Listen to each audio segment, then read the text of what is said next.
أنا يوئيل شين. يا رفاق، هل بإمكاني على الأقل إنقاذ العالم ولا عودة من بعدها؟ وبيكون الناس بتشتكي من إنه قطع القصة، وكل اللي بيعمله إنه بيلعب. وبتبدأ الحكاية في يوم ما فتحت الدهاليز والبوابات وانهالت منها الوحوش. كارثة حلت على البشرية، وظهر الصيادين اللي أيقظوا قدرتهم حول الكارثة وحولوا الكارثة إلى فرصة من خلال الوحوش اللي قاموا باصطيادهم والقوة اللي قاموا بجمعها. وكل ده خلق أمل للبشرية، وقسم الصيادون إلى أصناف من SS إلى G، وقدرة من رتبة G ما تختلفش عن البشر العاديين. وبعد تحديد أصناف الصيادين ما كانش هناك أي فرصة في تغييرها. وبعد كده بنشوف بنت وبتكون واقفة على الصورة وبتكون مستغربة، وبنشوف السجل بتاعها وبتكون قدرتها هي البرق والرتبة زائد B، وبتكون متعصبة وبتقول هو التدريب ده ما كانش مجدي. وحد بيتكلم وبيقولها اعذريني،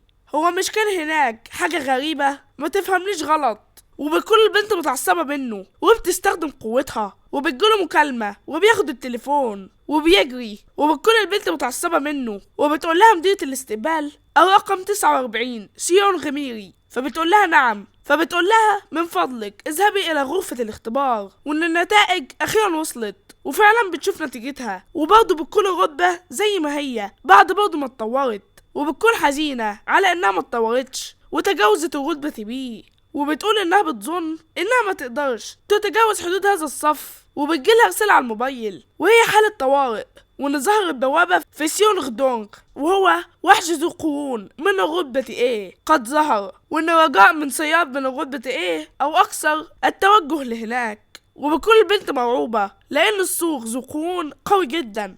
وعند المذيعة بتقول انها حاليا في وسط المنتزه في سيون غدونغ، حيث ظهر فجأة وحش قوي، بينما قد أصيب المدنيون الذين لم يتمكنوا من الهروب، فإن الصيادون لم يصلوا بعد. ووفقا للمعلومات الحالية الوحش هو سور ذو قرون، وإن كان ذلك صحيحا، وإن هم في خصم مواجهة وحش بإمكانية تدمير مدينة بأكملها، وده معناه إن قوته جبارة وممكن يقتل أي حد. وعلى الصعيد الآخر بنشوف صاحبنا اللي كان بيكلم البنت من شوية، والبنت اللي بتكون معاه بتقع، وبيقول لها يا سيونغ هو انت بخير؟ فبتقول له نعم. وهنا كانت الصدمة، البنت مرة واحدة بتترعب، وده لأن الوحش وراه، وبيكون سيونغ خايف، وبتظهر عاصفة من السماء وبتكون هي البنت. وهنا كانت الصدمة ان الوحش كان بينتعش من البرق بتاعها وما فرقش معاه اصلا. والبنت بتنصدم وبتقول هو ما اتضررش اي ضرر، وبتبدأ تستخدم كل قوتها، وبتقول انها دلوقتي هتشوف هو دلوقتي هيبقى بخير ولا لأ. وبتستخدم ضربة البرق وبتقول هو دلوقتي هو اتصاب. وبنشوف البخار واللي بيكون الوحش ما تأذاش برضه بأي ضرر، بل بالعكس ده بيدمر المكان كله. والبنت بتقع على الأرض وبتقول ان الوحش ده من الرتبة A في مستوى مختلف، هو مش كده؟ وعند صاحبنا بيكون خايف، وبتقول ان مازال هناك اشخاص، وبيكون الوحش وراها، وبتقول ان الوضع خطير، وبتقول انه يهرب بسرعة، وانها ما تعرفش قد ايه من الوقت تقدر تمنعه. وبتبدأ تقف قدام الوحش وبتقول ان يجب ان تماطل بقدر ما تستطيع، وان قوتها بتضعف، وقدام الوحش بتكون خايفة ومش عارفة تعمل حاجة. وفجأة حد بيجي جنبها وبتقول له وهي بتعيط انا هدمر كل حاجة. وبيقول لها الشخص اللي بيقف جنبها لا تحلمي ابدا بشيء كالانتقام. والبنت بتكون متعصبة وبتقول ما تهزريش معايا، انا قلت ما تهزريش معايا، الملك محطم الغرباء. وبتحكي البنت وبتقول وفي تلك اللحظة في حاجة رنت في عقلي، وبتستخدم كل قوتها وبتضرب الوحش ضربة فتاكة. وبتبدأ الناس تتكلم وبيقولوا ان الصيادة من الرتبة B أميرة البرق قد تمكنت من هزيمة وحش من الرتبة A، وبيبدأوا يشكروها، والمذيعة فرحانة بيها وبتقول على الخبر، وإن صيادة من رتبة B هزمت السور القرني بهجوم رائع. وبتكون البنت مش فاهمة هي ازاي عملت كده، وازاي قسمته النصين بالسهولة دي، وإنها حاسة إنها اتجاوزت حدودها. وعند صاحبنا بيقعد يشكرها وبيقول لها ازاي أردلك جميلك، فبتقول له لا بأس، وإنها ممتنة إنه بخير، فبيشكرها. والبنت وهي ماشية بتقول انتظر، هو ازاي عرف اسمي؟ لا أحد يعلم أنني أميرة البرق ملك الغرباء. الصوت اللي سمعته في عقلي كان هو. وعند البطل بيقول لنذهب للمنزل، والبنت بتسأل نفسها وبتقول هو مين الراجل ده؟ وبعد كده بنشوف صاحبنا وهو بيتكلم وبيقول انه بيظن ان هذه احدى مناطق الانتحار، وان بالطبع ما جاش هنا علشان يموت، بل عكس ذلك كدنا نموت انا وابنة خالي، وكل ده بفضل التليفون. وده بيأكد ان هو اللي انقذها مش هي اللي انقذتهم، ولكن طبعا ما يعرفش اي حد ان هو اللي انقذهم. وبيمسك التليفون وبيقول الهاتف ده وحش، وبنرجع فلاش باك لورا وبيكون في كافيه وبيقول ان فاشل في هذا حقا، وان بكره اخر تسجيل ليه. ولكن فجأة بيسمع شعار وبيكون مش مركز، وبيقول ان دلوقتي هيرتب التطبيقات اللي ما بيستعملهاش، وبيضغط على تطبيق بالغلط وبيقول هو انا كنت املك هذا النوع من التطبيقات من قبل؟ هل هذه لعبة؟ انها لعبة صانع الملوك وبتظهر له نملة، وبيقول انه ما يقدرش انه يقرا المكتوب. يا لها من لعبة عديمة الفائدة، هو انا لازم اني ادوس على المكان ده؟ وبيدوس على النملة وبتموت، وبينط جنيه الموبايل وبيتخبط في راسه، وبيقع على اللابتوب، وبتقول له لوحة البيانات ان رقم 1 تم اسقاطها حتى الموت، وتم اعطائك عملة الموت السوداء كمكافأة. تهانينا، لقد خطوت خطوة أقرب للملك الشرير الذي يسعى وراء القوة والسلطة. وبيقول صاحبنا مستحيل، هو أنا دلوقتي عندي قدرة صياد، وإن لو حدث ده من 20 سنة لتوجب عليه الذهاب لمشفى أمراض عقلية، لكن العالم تغير، وعند المركز اللي بيأهل بيروح لنفس الست، وطبعا الناس بتبدأ تتريق عليه، وده طبعا مش علشان قوته، لا علشان اسمه. وبيقول لها من فضلك ما تستعمليش اسم الأخير واستعملي اسم الأول. وبتقول له تهانينا سيد يو، الاختبار أظهر إنك عندك قوة بالفعل. وبعدها بيفرح وبيقول أنا مش عايز أكون صاحب رتبة A فقط رتبة B،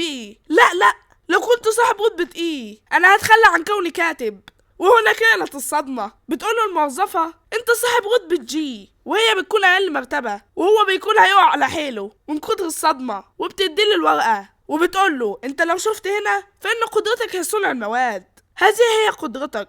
فبيقولها تمام، وبيقول له دلوقتي هو صاحب رتبة جي وما يختلفش عن الناس العاديين. وبتقوله الموظفة ان ايوه انت صاحب رتبة جي، هو انت عايز تسجل لبطاقة هويتك؟ فبيقول لها طب هيكلف كام؟ وطالي صدمة بيتلقاها بتكون 280,000 ون. وبتقول له هو انت عايز تسجل؟ وطبعا كان الرد بلا، وبيقول انه ما يقدرش حتى الذهاب للدهاليز بواسطة رتبة جي، وانه ما عندوش فلوس كتير. انا اعمل ايه دلوقتي؟ خلينا نروح للبيت ونكمل العمل قبل آخر أجل محدد، قبل أن يصرخ المدير علي مجددا. وفي يوم فجأة بيصحى بطلنا من النوم وبيقول هو أنا كنت بعمل إيه لمدة 5 ساعات وواصل للكتابة والحذف، خليني أصفي ذهني. وبيشغل التلفزيون وبيقول المذيع إن بايكيو صياد من الرتبة اس قام بغزو دهليز تنين الظلام، والذي يعتبر من الصنف الكارثي، وقام بإقفاله بنجاح، وإن ده من شأنه يجعل البشرية تخطو خطوة أخرى نحو الخلاص. وبيجيله إعلان بتاع المرطب، وده بيفكرني بإعلان أنا بكرهه شخصيا، فاتيكا كريم للشعر لو بالشعر اتقصب ماشي.